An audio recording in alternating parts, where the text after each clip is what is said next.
रूप का दर्शन, इसका क्या मतलब है? मैं पुष्टि मार्ग का पथिक हूँ। जब भी नाम जप करता हूँ तब मन में श्रीनाथ जी का मंगला स्वरूप का ध्यान करता हूँ।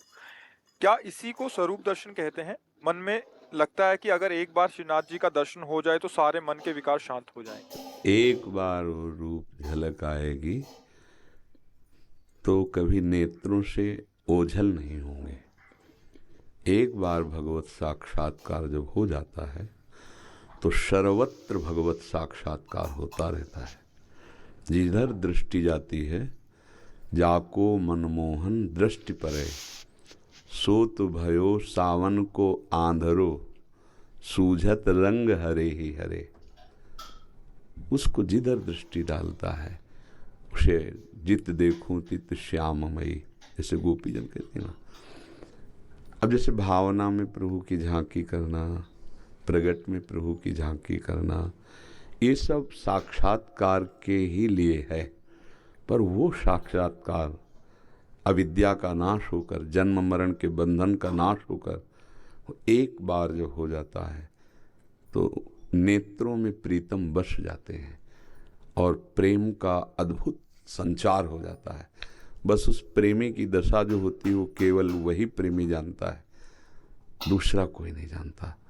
पर उस दशा तक पहुंचने के लिए नारायण हरि भजन में ये पांचों न सुहात, विषय भोग, निद्रा, हंसी, जगत प्रीति, बहुबात। पहले हम इस कोटि का भजन करें कि हमसे कोई गंदा आचरण न बने, गंदी वार्ता न हो, कोई भी ऐसा भोग जो हमें प्रभु का विस्मरण करा दे, कोई भी व्यक्ति ऐसा संग जो हमारे भजन को छुटवा दे, हमको अच्छा नहीं लगना चाहिए। विषय भोग, नींद आदि ज़्यादा नहीं। अब मेहनत करते हैं, नाम जप करते हैं, गृहस्थी के कार्य में 6 घंटे पर्याप्त है। शेष हम कार्य करते हुए भगवान नाम जप करते हैं। बहुत प्रकार की वार्ताएं संसार में होती रहती हैं, अगर हम उसमें समय देंगे तो नाम जप हमारा छूट जाएगा। कम से कम बोलें, अधिक से अधिक नाम जप करें तो आप एक दिन इसी शरीर के अंतर्गत हृदय मंदिर में भगवान का साक्षात्कार कर लेंगे। और जब भगवान का साक्षात्कार हो जाएगा तो फिर सर्वत्र वही यो माम पश्यति सर्वत्र सर्वम च मयि पश्यति तस्याहम न प्रणश्यामि सच में न प्रणश्यति। वो सब में भगवान को देखता है और भगवान में सबको देखता है। भगवान उससे कभी दूर नहीं होते, वो कभी भगवान से दूर नहीं होता। साक्षात्कार एक अलग वस्तु है। वो जब हो जाती है तो जीवन मुक्त हो जाता है, महापुरुष हो जाता है, कर्म बंधनों से मुक्त हो जाता है। सब संशय, जड़ चैतन्य ग्रंथि सब छिन्न भिन्न हो जाती है। अब उसके बाद कुछ बचा थोड़ी। भगवत साक्षात्कार के बाद तो बस प्रेमानंद का रसास्वादन होता है। भगवान के नाम रूप लीला धाम में डूबा हुआ उसका रसास्वादन करता रहता है। वो रूप छके घूमत रहें तन को तनिक न भान, नारायण दृग जल वह यह प्रेम पहचान। विरह कमंडल कर लिए बैरागी दो नैन, मांगत दरस मधुकरी छके रत दिन रैन। तो हम पहले अपने भजन को संभालें।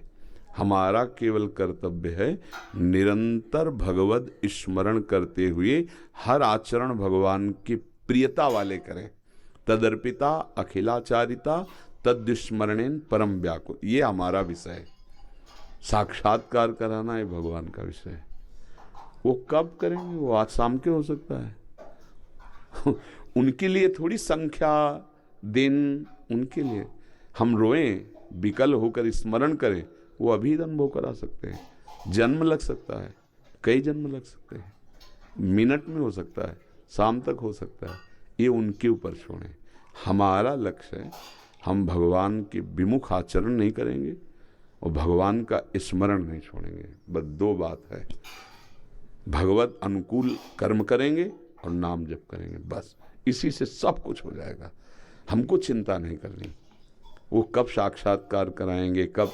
ये विकलता तो भक्त की होती रहती पर चिंता नहीं होती, क्योंकि चिंता अगर होने लगेगी तो भजन में रुचि कम हो जाएगी। इतने दिन से भजन कर रहे हैं यार, मतलब तो क्या दूसरा नाम जपना पड़ेगा, क्या दूसरी साधना करनी, वो मतलब फिर संशय में हो जाए।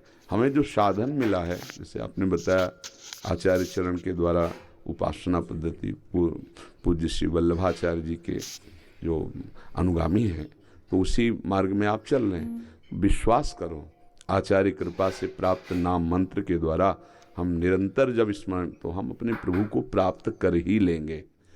अगर हमें वो साक्षात्कार नहीं हो तो हमारा शरीर अभी छूट जाता है, तो हमें भगवत प्राप्ति हो जाएगी, क्योंकि हम उसी में लगे हैं, भगवत प्राप्ति के मार्ग में लगे हैं। हम बहुत विश्वास से बात कहते हैं कि यदि हमारा भजन चल रहा है, वो अभी शुरू किया है, वो अभी प्राण निकल जाए तो भगवत प्राप्ति हो जाएगी। अगर हमारा लंबा जीवन है तो जीते जी हम भगवत साक्षात्कार कर लेंगे, नहीं अंतः मति सोगति। हम हर समय बोल रहे श्री कृष्णा शरणम मम, तो हम जाएंगे कहाँ, वही तो हमें लेंगे। इसलिए हमारा कर्तव्य है सतत स्मरण और हर आचरण भगवान के अनुकूल आज्ञानुसार करना। अब हमें चिंता नहीं करनी, ठीक है। गुंजन जी,